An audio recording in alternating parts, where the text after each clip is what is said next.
Assalamualaikum warahmatullahi wabarakatuh. Alhamdulillahirabbil alamin wassalatu wassalamu ala asrafil anbiya'i wal mursalin sayyidina wa maulana Muhammadin wa ala alihi wa ashabihi ajmain amma ba'du. Pendidikan vokasi memegang peranan penting bagi pengembangan SDM Indonesia yang terampil di masa yang akan datang.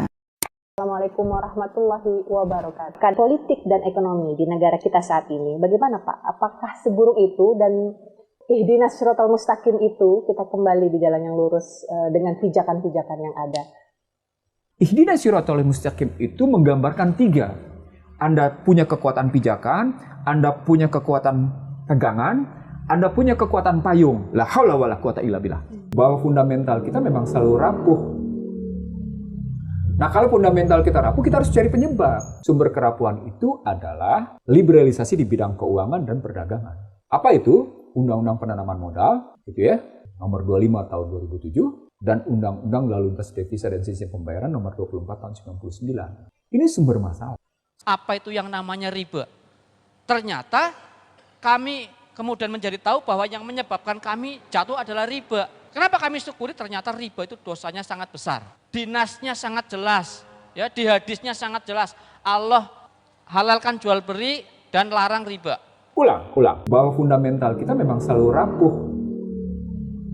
Nah, kalau fundamental kita rapuh, kita harus cari penyebab. Sumber kerapuhan itu adalah liberalisasi di bidang keuangan dan perdagangan. Apa itu? Undang-Undang Penanaman Modal, gitu ya, nomor 25 tahun 2007, dan Undang-Undang Lalu Lintas Devisa dan Sistem Pembayaran nomor 24 tahun 99. Ini sumber masalah. Bahasa sederhananya kalau kita melihat situasi Indonesia masuk ke dalam skenario pecah belah adu domba, baik pada internal dan eksternal. Itu makanya diadu-adu di sana sini. Ekonomi lah yang menentukan harkat martabat, betul. Sampai Rasulullah bilang, pergilah kamu pergi ke hutan sana, ikatlah kayu bakar dan juallah daripada tangan kamu di bawah. Artinya apa? Ekonomi adalah soal harkat martabat. Dan the real content of dignity is religion. Bahwa Indonesia itu bukan negara agama, tapi juga bukan negara sekuler. Apa? Negara kebangsaan. Religious nation state. Negara kebangsaan yang berketuhanan, yang beragama. Agamanya apa? Semua agama diakui. Muncullah konsep ketuhanan yang Maha Esa. Ekonomi Pancasila Sebetulnya adalah ekonomi sektor real. Ini yang pertama. Semua transaksi harus dijamin dengan underlying output. Bahkan tidak saja underlying output, melainkan juga underlying transaction. Itu boleh dikatakan bahwa Rp1 yang mengalir mesti diimbangi, harus diimbangi dengan Rp1 output.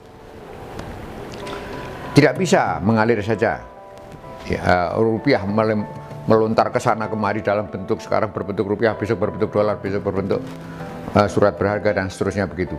Yang itu akan menyebabkan terjadinya seperti yang sekarang ini sama-sama kita alami, bubble economy, perekonomian buih. Tidak, underlying output adalah kewajiban yang pertama. Dengan basis yang pertama ini, kita dapat mengerti bahwa apa yang dirindukan oleh semua ahli ekonomi konvensional sejak zaman dulu sampai sekarang, yaitu bersama-samanya sektor real dan moneter akan tercapai dengan sendirinya. Dalam prakteknya sekarang ini, ekonomi konvensional untuk menyamakan dua sektor ini yang tidak pernah sama. Selalu diadakan upaya ini dan itu agar ini sama. Dan hasilnya, krisis ekonomi. Hasilnya, inflasi dan pengangguran terus tetap menjadi hantu di seluruh dunia. Sistem ekonomi Pancasila yang didasarkan pada nilai-nilai Pancasila. Yang adalah pentingnya gotong royong dalam penerapan sistem ekonomi kerakyatan. Ekonomi kita ini harus ekonomi gotong royong antar para pelaku. Negara ini wadah kehidupan berbangsa. Di dalamnya ada aktor negara, pemerintahan, yang kedua dunia usaha, yang ketiga masyarakat. Bagian mana, aspek mana diatur di undang-undang mana, sehingga dia berlaku mengikat dan memaksa sebagai kebijakan ekonomi yang sungguh-sungguh mengimplementasikan nilai-nilai Pancasila dan Undang-Undang Dasar.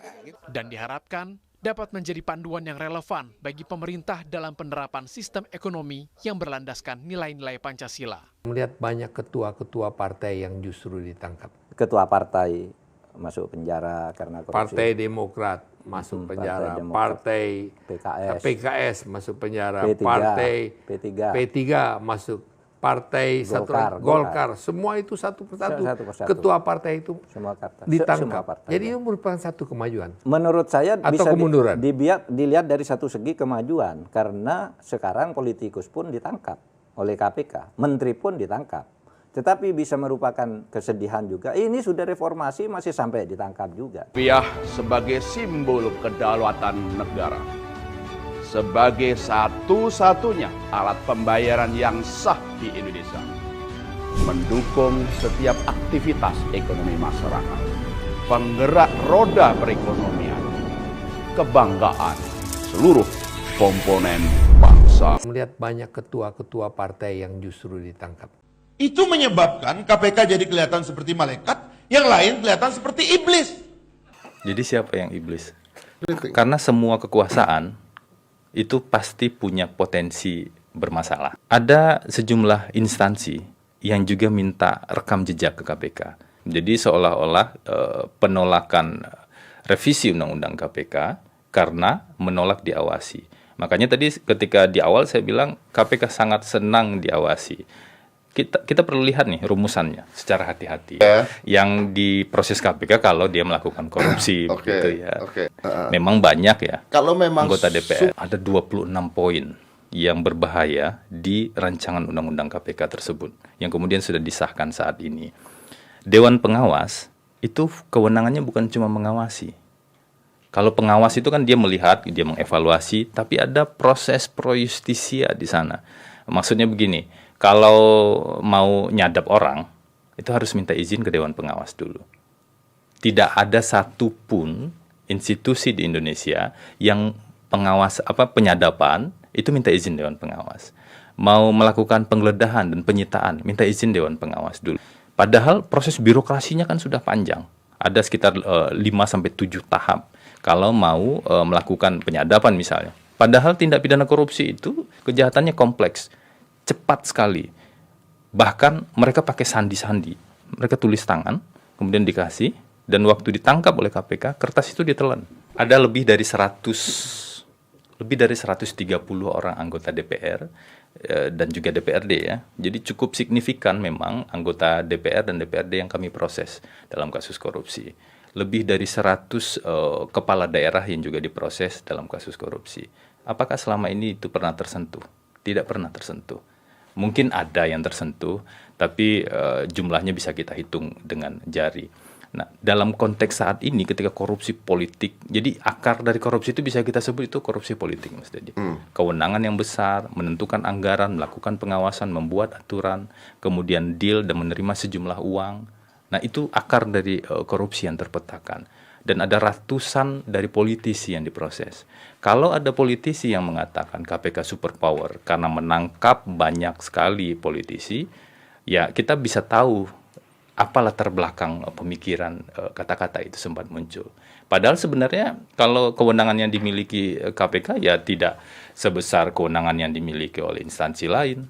Ada instansi lain yang punya kewenangan mulai dari penyelidikan, penyidikan, penuntutan sampai dengan proses persidangan. Tapi kan di sini kan dari kalau kemarin menurut Bang Fahri Hamzah kan di sini kan dikatakan adalah bahwa mereka mungkin takut dengan KPK. Anggota DPRD dari Gerindra sama PNS kelas bawah, penghubung kepada gubernur dan kepada konglomerat bebas. Audit Freeport barusan dikeluarkan oleh BPK, katanya diabaikan oleh penegak hukum. 185 triliun kerugian negara. 100 triliun itu proyek.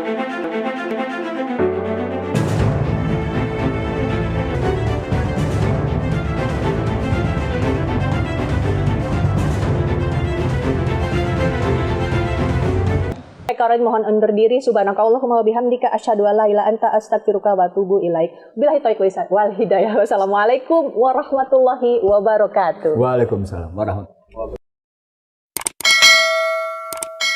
Terima kasih. Wassalamualaikum warahmatullahi wabarakatuh.